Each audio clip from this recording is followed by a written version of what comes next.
Hello everyone. Today we are going to study green chemistry. It is newly added chapter in 12th standard syllabus. It is very simple and interesting topic.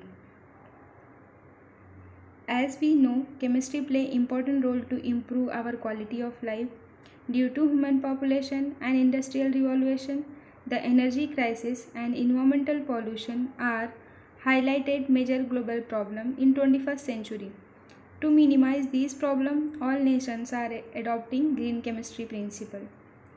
In 1998, the concept of green chemistry was coined by Paul T. Anastas, is known as father of green chemistry.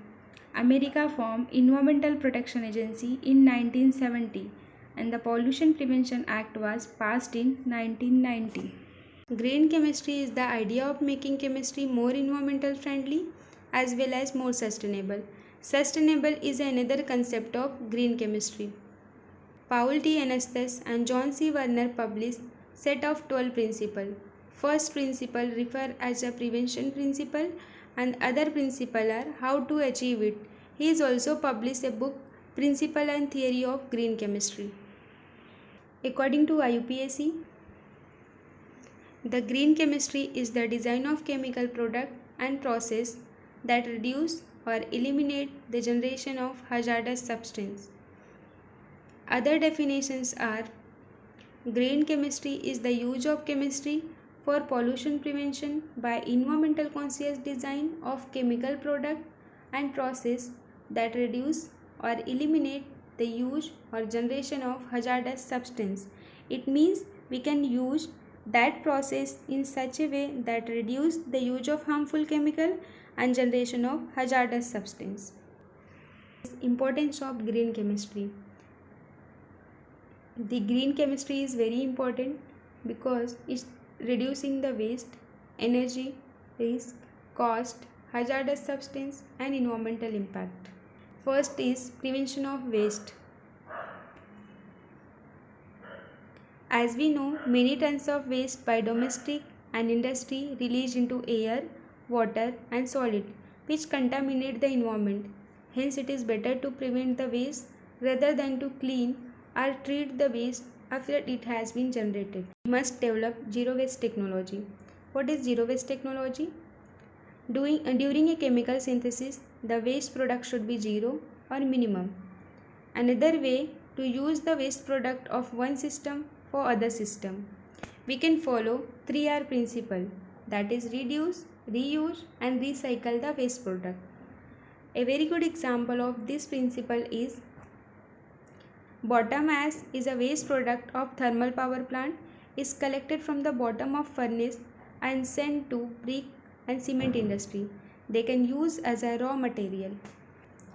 This is all about 3R principle, that is reduce, reuse and recycle the waste product. Next principle is atom economy. It is important concept of green chemistry. Atom economy is measure of amount of atom from starting material that are present in the useful product at the end of chemical process. It means less waste will be generated. The concept of atom economy gives the measure of unwanted product produced in a particular reaction. Formula for percentage atom economy is equals to formula weight of desired product divided by sum of formula weight of all the reactant used in the reaction multiply by 100. Consider an example when cyclohexane is converted into cyclohexanone. The percentage atom economy is mass of cyclohexanone, that is product, is written as a numerator and the mass of reactant, that is cyclohexane plus oxygen, is written as a denominator multiply by 100. The answer is 84.48. It means the reaction is successful. Next principle is less hazardous chemical synthesis. We need that synthetic method that have little or no toxic effect on human health as well as environment.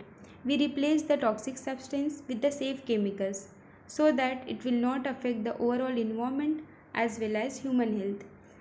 Example, earlier DDT was used as an insecticide which is effective in controlling diseases like typhoid and malaria carrying mosquito.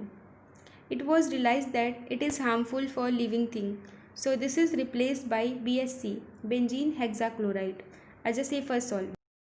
Fourth principle are designing safer chemicals. Design safer chemicals to develop chemical products that are fully effective and have little or no toxicity. This principle focus on choosing reagent that passes least risk and generate only safe byproduct. Example is adipic acid is widely used in polymer industry. Benzene is used as a starting material for the synthesis of adipic acid, but it was realized that benzene is carcinogenic and it causes air pollution. So now this is replaced by green solvent, that is glucose and enzyme. These are safer chemicals and used in a green synthesis. Fifth principle are use safer solvent and auxiliary. Solvent are auxiliary substance in any synthesis and become a part of waste after process completion. Hence, in place of toxic organic solvent, we can use safer solvent. Earlier used solvent are volatile halogenated organic solvent, that is CH2Cl2, CSCl3, CCl4. These are toxic for the environment. Now used solvent are water, supercritical carbon dioxide. It is safer for the environment as well as human health. A good example is dry cleaning of cloth. Earlier it was done by CCl4 as a solvent, but it is realized that it causes cancer and it contaminates the groundwater. So now this is replaced by safer solvent, that is supercritical carbon dioxide. It is safe for human health as well as environment. Thank you.